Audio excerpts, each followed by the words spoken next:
Welcome बच्चे, my lovely NR students. बच्चे चलो एक काम करते हैं, आज तुम्हें कुछ सक्सेस स्टोरी जो स्टूडेंट्स एनआर से कोर्स करके लाइफ में एक अच्छी तरह स्टैब्लिश्ड हुए, ताकि इस तरह के स्टोरी आपको, इस तरह के फैक्ट आपको मोटिवेट करने में हेल्प करेंगे। चेन्नई के अर्जुन भरत, और आपको पता है वो आईआईटी जेई में तमिलनाडु से टॉप रैंक किए थे। यस, और मैं ये भी बता दूं, आप सुन के सरप्राइज हो जाओगे, वो एक्चुअली एनआईएस के एक स्टूडेंट्स रहा 11-12 में, जबकि उसने आईसीएसई बोर्ड से 10th क्लास किए थे, 96% दिए थे, और उसने पर्पसली एनआईएस को चुना था।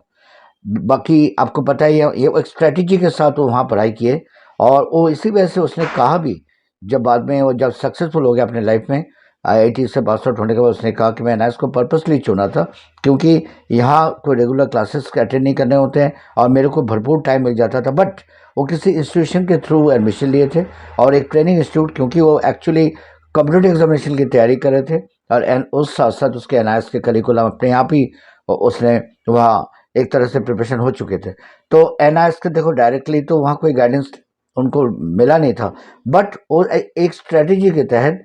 एनआईएस में एडमिशन लिए थे। तो ऐसे बहुत सारे घटनाएं, कोलकाता से, चेन्नई से, बैंगलोर से, बहुत सारे बच्चे चंडीगढ़ से, इस तरह के सक्सेसफुल स्टोरी जिनके एनआईएस से कोर्स करने के बावजूद जो लाइफ में स्टैब्लिश्ड है। बट इसका मतलब ये नहीं एनआईएस में कमियां नहीं है, एनआईएस में कमियां है बच्चे। जैसे देखो,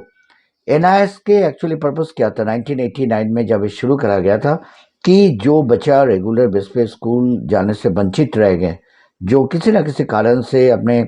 फैमिली कमिटमेंट स्ट्रगल के कारण या इकोनॉमिक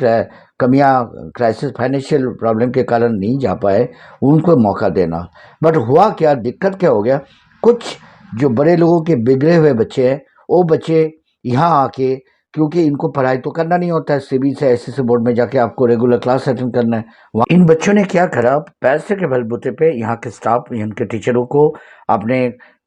लपेटे में लेके यहाँ से डिग्री लेने की कोशिश करता है। इससे क्या है, एनआईएस के रेपुटेशन थोड़ा बिगड़ गया। बाकी एक चीज बताऊं, एएफएमसी आपको पता है मेडिकल कॉलेज बड़े माने हुए हैं पुणे के, ये एनआईएस के सर्टिफिकेट को एक्सेप्ट नहीं करता है, और बीच में मेडिकल काउंसिल ऑफ इंडिया ने भी नेट के एग्जामिनेशन के लिए इन बच्चों को एलिजिबल नहीं मानते थे, बट इसे लेके भी कोर्ट में केस हुए थे। लेकिन अब दोबारा एक लिटिगेशन आ गया कि 11th के मार्कशीट को अब शो करना होता है नेट के एडमिशन के लिए, बट वो एनआईएस के बच्चों के पास होता नहीं है। और यहाँ कुछ ड्रॉबैक्स इस तरह के हैं, जैसे कि एडमिशन कंफर्मेशन में टाइम लगता है, प्रैक्टिकल्स के लिए सफिशिएंट क्लासेस नहीं लगते हैं। इवन देन मैं आपको ये कहूँगा कि अगर आप अपने सब्जेक्ट कम्बिनेशन को बड़ी सोच समझ के लेते हो, वाइजली अपने सब्जेक्ट कलेक्शन कम्बिनेशन को चूज करते हो, कई बार होता है कि आप बिना सोचे समझे आप सब्जेक्ट ले लेते हो, बिना प्लानिंग के, बाद में आप पछताते हो। और वीकली क्लासेस, इनको वीकेंड क्लासेस जहाँ भी स्टडी सेंटर्स में कंडक्ट कराया जाता है, या पीसीपी पर्सनल कॉन्टैक्ट प्रोग्राम, वो अटेंड करा करो, खबर लिया करो, कंटिन्यूसली स्टडी सेंटर के टच में रहा करो, सैम्पल पेपर्स को सॉल्व करो, और जितने भी स्टडी मटेरियल वहाँ से मिल जाए कोशिश करो टाइम पे मिल जाए। यकीन मानो, अब बहुत सारे बच्चे इंडिया में ऐसे हैं जो यहाँ से पास होकर सक्सेसफुल पोजीशन पे पहुँच